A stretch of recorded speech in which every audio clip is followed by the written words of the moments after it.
underrated romantic comedy of the year, My Contrabida Girl, premieres today. At bago pa man maipalabas ang movie na ito sa big screen, last Monday nagkaroon ng early review ang press, vloggers at ilang selected fans. Pero gumulo ang lahat nang bumalik siya. Tuloy po kayo. Ano pong pinunta niyo dito? May taping po ba? Hindi naman ako sikat eh. Mukha lang. Siya talaga yung sikat. Pwede mo picture? Oh, sure. Why not? Present ang cast ng pelikula na sina Aljur Abrenica, Sef Cadayona, Enzo Pineda. After the screening, talaga naman nag-enjoy ang lahat sa naging outcome ng pelikula. I'd like to give it a 9. It was a very delightful movie, fun to watch. And I think Aljur and Rian had wonderful chemistry together. They were beautifully photographed, and it helps that the story was exciting, fun, and people who are in love would really fall in love with the movie. Mabait si Isabel.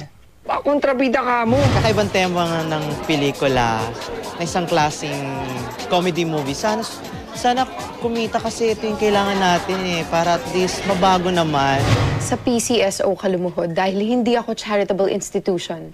Hayop ka! No one tries to sampal me. Overwhelmed at super thankful naman ang cast sa mainit na pagtanggap ng press people sa kanilang pelikula. I'm very happy kasi marami kaming nakuhang feedback na positive. Salamat po. And sa mga reaction ng mga viewers, talagang nakakataba po ng puso. Kasi Swerte kami na bigyan kami ng ganitong klaseng pelikula na nakakatawa talaga. At the same time, kikiligin ka sa ginawa ni Aljur Rian. totoo ba?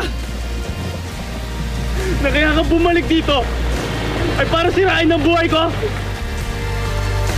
Oo!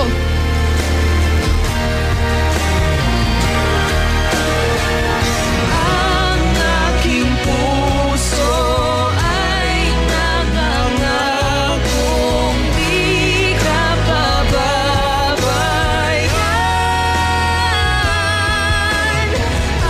Hoy!